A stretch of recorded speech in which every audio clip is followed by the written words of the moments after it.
हे people, आशीष hair. आज के इस वीडियो में हम डिस्कस करने जा रहे हैं एक इलेक्ट्रॉनिक डिवाइस जो कि 12th क्लास के पर्सपेक्टिव में बहुत ज़्यादा इंपॉर्टेंट है। तो हम बात करेंगे आज मीटर ब्रिज के बारे में कि मीटर ब्रिज क्या होता है, उसके कॉन्सेप्ट्स क्या हैं, उसका यूज़ कहाँ करते हैं, प्रैक्टिकल एप्लीकेशंस क्या हैं इसके। तो इस वीडियो में कॉन्सेप्ट स्टार्ट करने से पहले मैं आपको एक्चुअल में मीटर ब्रिज दिखाऊंगा, बिकॉज बहुत सारे स्टूडेंट्स हैं जिनको फिजिक्स लैब का एक्सेस नहीं हो पाता, तो वो मीटर ब्रिज को देख नहीं पाते, ओनली बोर्ड्स पर ही कॉन्सेप्ट को पढ़ के रह जाना पड़ता है। First I will show you how metre bridge actually look likes, then I will show you the concept. Right now that you are seeing, it is a typical setup of a metre bridge. So metre bridge में होता क्या है, इन चीज़ों को पहले हम discuss करेंगे, जानते हैं मीटर ब्रिज में क्या क्या होगा, उसके बाद इसके कॉन्सेप्ट पे हम मूव करेंगे। तो जैसा आप ये देख पा रहे हो, this wooden board that you are able to see, this wooden board is called as meter bridge। इसको हम मीटर ब्रिज क्यों कहते हैं, बिकॉज यहाँ पर ये आप ये जो वायर देख पा रहे हो, बेसिकली कॉन्स्टेंटिन या मैग्निन। कौन सा वायर? कॉन्स्टेंटिन या मैग्निन। ठीक है बच्चों, ये क्या है? कॉन्स्टेंटिन और मैग्निन का एक वायर होता है जिसकी लेंथ 100 सेंटीमीटर, 100 सेंटीमीटर मतलब 1 मीटर होती है। यहाँ पर आप एक स्केल देख रहे हो जो क्या है, 1 मीटर स्केल है, 1 मीटर का स्केल है। तो यहाँ पर हम 1 मीटर का वायर यूज कर रहे हैं, इसलिए इसको हमने क्या नाम दिया है? मीटर ब्रिज बोला है। ब्रिज का कॉन्सेप्ट कहाँ से आया है ये आपको मैं वीडियो में थोड़ी देर बाद बताऊंगा, बट मीटर वर्ड अगर जो ड्राइव्ड हुआ है मीटर ब्रिज के अंदर, वो बिकॉज ऑफ दिस वायर। कौन सा वायर? कॉन्स्टेंटिन और मैग्निन का wire. Sometimes question were ask कि मीटर ब्रिज में हम जो वायर यूज करते हैं उसका वो कौन से मटीरियल का बना होता है, तो इट इज ऑफ कॉन्स्टेंटिन और Magnin. You just let me know in the comment section why we are using Constantine और मैग्निन। ठीक है, यानी हम इसकी जगह कॉपर वायर क्यों नहीं यूज कर सकते, ये आप मुझे कमेंट करके बताओ। उसके बाद यहाँ पर आप देख रहे हो, यहाँ पे जनरली कितने स्ट्रिप्स है? एक फर्स्ट स्ट्रिप ये रहा, ये जो स्ट्रिप आप मेटालिक स्ट्रिप देख रहे हो ब्रास की बनी होती है। ठीक है, even you can made of copper ज़्यादा कंडक्टिविटी के लिए, but brass is good enough. तो हमने यहाँ पर ये ब्रास की एक फर्स्ट स्ट्रिप ये देख रहे हो, सेकेंड स्ट्रिप ये है, थर्ड स्ट्रिप ये है, फोर्थ स्ट्रिप ये है, एंड फिफ्थ स्ट्रिप वो रही, वो लास्ट वाली है। ठीक है, सो यहाँ पे हमारे पास टोटल 5 स्ट्रिप्स हैं। अब यहाँ पर क्या है, ये छोटे छोटे आप हुक्स देख रहे हो, यहाँ पे ये स्क्रू देख रहे हो जहां पर हम अपने कनेक्शंस को मतलब कि टाई करेंगे। यहां पर बेसिकली हमारे पास ये जो डिवाइस देख रहे हो बैटरी एलिमिनेटर है, because nowadays we are not using that type of chemical cell, because उसको कैरी करना बहुत मुश्किल होता है और स्टूडेंट्स यूजली उसको खराब कर देते हैं बहुत आसानी से। So now we are using battery eliminator, मतलब इसका फंक्शन बिल्कुल वही होगा जो बैटरी का होता है। तो यहाँ पर we have use battery eliminator. और ये जो आप बॉक्स देख रहे हो, ये वाला बॉक्स जिसको मैंने ऑलरेडी कनेक्ट कर रखा है, इसको बोलते हैं रेजिस्टेंस बॉक्स। तो basically one I have not connected, this seems like ऐसा कुछ होगा आपका resistance box. This is your resistance box. तो ये जो रेजिस्टेंस बॉक्स आप देख पा रहे हो, ये क्या है? आपका रेजिस्टेंस बॉक्स है। I think I did not focus it well. तो ये क्या है? एक रेजिस्टेंस बॉक्स है। तो रेजिस्टेंस बॉक्स में दीज आर द कीज जो इजीली क्या हो रही है, निकल सकती हैं। जितना निकालेंगे, इतना लगाएंगे, उतना रेजिस्टेंस इसका अप होता रहेगा। Then we have a galvanometer here. This is a initially क्या है, वो 0 डिफ्लेक्शन शो करेगा। Then we have a jockey. Then we have this pen like structure, this is called jockey।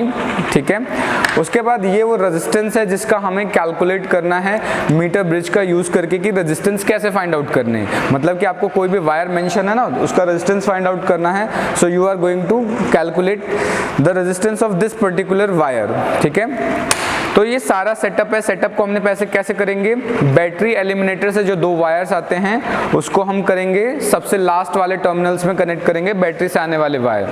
Resistance box से ये जो 2 wires निकल रहे हैं उनको हम इन 2 एंड से टाई करेंगे। बीच वाला जो एक ये आप स्क्रू देख रहे हो, उसके एक एंड को मतलब पॉजिटिव साइड ऑफ गैल्वेनोमीटर से कनेक्ट करेंगे, दूसरा एंड को आप जॉकी से कनेक्ट करेंगे, एंड ये जो 2 एंड्स बचे हुए हैं इसको आप इस पर्टिकुलर रेजिस्टेंस से कैलकुलेट करेंगे जिसका हमें रेजिस्टेंस फाइंड आउट करना, मतलब ये क्या है? अननोन रेजिस्टेंस है। तो इतनी चीज़ों को हमें इससे हमने कनेक्ट कर लिया है। अब इसको हम कैलकुलेट कैसे करेंगे, इसके कॉन्सेप्ट्स को I will tell you on the board. So चलिए इस बोर्ड पे चलते हैं। तो सबसे पहले अगर मैं बताऊं, ये मीटर ब्रिज का एक लाइन डायग्राम मैंने बोर्ड पे ड्रॉ कर रखा है, जिसके अंदर ये इस तरीके के 5 मेटालिक ब्रास के स्ट्रिप्स प्रेजेंट होते हैं, जो कि कुछ इस तरीके के बने होते हैं। एक तो आपको एल शेप में मिलेगा, एक सिंपल प्लेन है, फिर दूसरा एक एल शेप में है। फिर ये जो दोनों एल शेप मतलब कि ब्रास स्ट्रिप है, इस ब्रास स्ट्रिप से आपका एक कॉन्स्टेंटिन या मैग्नीन का 100 सेंटीमीटर लेंथ का एक वायर, या आप 100 सेंटीमीटर बोल सकते हैं या इसको 1 मीटर भी बोल सकते हैं। सो 1 मीटर या 100 सेंटीमीटर का एक वायर इस एंड से इस एंड तक कनेक्टेड होता है, और इसके जस्ट नीचे आपका यहाँ पर एक मीटर स्केल प्रेजेंट होता है। उस मीटर स्केल में बेसिकली नंबरिंग्स होती हैं, सेंटीमीटर मेंशन होता है। उसके बाद यहाँ पर आपने प्रैक्टिकल में देखा था, अभी जो मैंने आपको इमेज दिखाई थी उसके अंदर यहाँ पर आपने देखा था 2 स्क्रू हैं। इस स्क्रू से आपने रेजिस्टेंस बॉक्स को कनेक्ट किया। इधर ये जो 2 स्क्रू हैं, इन 2 स्क्रूज को आपने किससे कनेक्ट किया था? एक अननोन रेजिस्टेंस से कनेक्ट किया था। बीच वाला जो स्क्रू था उससे एक वायर निकाल के हमने गैल्वेनोमीटर के पॉजिटिव टर्मिनल से कनेक्ट किया था, और गैल्वेनोमीटर के नेगेटिव टर्मिनल से हमने एक जॉकी कनेक्ट किया था। उसके बाद ये जो वायर के 2 एंड्स हैं, इन वायर के दोनों एंड से हमने क्या कनेक्ट किया था? यहाँ पर एक बैटरी कनेक्ट कर रखी थी। ठीक है, तो इस तरीके से आप ये पहले सेटअप करते हैं मीटर ब्रिज का। जब आपने सेटअप कंप्लीट कर लिया है तो फिर उसके बाद आप चेक करेंगे कि आपका मीटर ब्रिज प्रॉपर फंक्शन कर रहा है कि नहीं कर रहा है। तो उसके लिए आपको क्या करना पड़ेगा? सबसे पहले जॉकी को इस टर्मिनल से टच करेंगे। इस टर्मिनल से टच करने पे गैल्वेनोमीटर में किसी एक पर्टिकुलर डायरेक्शन में मतलब कि डिफ्लेक्शन शो होगा, और अगर इधर की साइड आप टच करते हैं तो दूसरी अपोजिट डायरेक्शन में उसमें डिफ्लेक्शन होता है। बिकॉज गैल्वेनोमीटर में जो आपका जो सुई होता है, उसका जो निडल है वो बीच में 0 पे रहता है। तो अगर आपने इधर की साइड किया तो सपोज करो इधर डिफ्लेक्शन होगा, उधर की साइड कनेक्ट किया तो उधर की साइड डिफ्लेक्शन होगा। तो अगर डिफ्लेक्शन 2 अपोजिट डायरेक्शंस में हो रहे हैं, which means your setup is totally correct. अब हम बात करते हैं कि इसको हमें कनेक्ट कैसे करना है, इसका फंक्शन क्या है। तो बेसिकली जो मीटर ब्रिज है वो बेस्ड होता है व्हीट स्टोन ब्रिज के प्रिंसिपल पे। तो अगर मैं आपकी बात करूं प्रिंसिपल की, तो प्रिंसिपल क्या है मीटर ब्रिज का? That is wheat stone bridge. Wheat stone bridge क्या है? प्रिंसिपल है इस पर्टिकुलर मीटर ब्रिज का। तो व्हीट स्टोन ब्रिज आपने ऑलरेडी पढ़ रखा है। क्या होता है? अगर सपोज करो 4 रेजिस्टेंस कुछ इस पैटर्न में कनेक्टेड हैं, let me draw it for you. तो लेट्स सपोज ये 4 रेजिस्टेंस है कुछ इस पैटर्न में कनेक्टेड हैं, और इस वाले एंड को मैंने बैटरी से कनेक्ट कर दिया है, और यहाँ पर बीच में गैल्वेनोमीटर कनेक्ट कर रखा है। इसका रेजिस्टेंस P मान लेते हैं, इसका Q मानते हैं, ये R है और ये S है। सो व्हीट स्टोन ब्रिज कहता है कि अगर P upon Q resistance equal है R अपॉन S के, means P upon Q equal है R अपॉन S के, सो ये जो मिडिल वाला टर्मिनल है इसमें कोई भी करंट फ्लो नहीं होगा, यानी इस मिडिल आर्म में कोई भी करंट फ्लो नहीं होगा। ऐसा क्यों? इस आर्म में करंट क्यों फ्लो नहीं होगा? तो आपने पढ़ रखा है कि करंट कब फ्लो होता है? Higher potential to lower potential. अगर यहाँ का पोटेंशियल यहाँ के पोटेंशियल के इक्वल हो जाए तो क्या मतलब पोटेंशियल डिफरेंस होगा ही नहीं, और जब पोटेंशियल डिफरेंस होगा ही नहीं तो करंट फ्लो नहीं होगा। मीन्स कि यहाँ का जितना पोटेंशियल है यहाँ पर भी उतना ही पोटेंशियल होता है, जिसकी वजह से यहाँ पर कोई भी करंट फ्लो नहीं होता मिडिल आर्म में। तो इसी कॉन्सेप्ट को हम यहाँ अप्लाई करते हैं। तो लेट्स सपोज ये वर्क कर रहा है आपका P की तरह, ये वर्क कर रहा है आपका Q की तरह। ठीक है, अब जब इसको ऑलरेडी हम कनेक्ट करेंगे तो हम क्या करेंगे? रेजिस्टेंस बॉक्स से एक की को रिमूव करेंगे। एक की को रिमूव करने के बाद अब हम यहाँ पर क्या करेंगे? जॉकी की मदद से सिंपली इस पर्टिकुलर वायर पे स्लाइड करेंगे, और स्लाइड करने के बाद क्या है? यहाँ पे गैल्वेनोमीटर में देखेंगे कि जो निडल है वो दोबारा से 0 पर कब आती है। तो जैसे ही वो 0 पे आ जाएगा, लेट्स सपोज कि वो इस पॉइंट पे यानी इस एंड से L डिस्टेंस पे 0 पे आया, तो उस 0 पॉइंट को हम क्या बोलते हैं? Null point. उसको क्या बोलेंगे बच्चों? नल पॉइंट बोलेंगे। क्या बोल रहे हैं हम?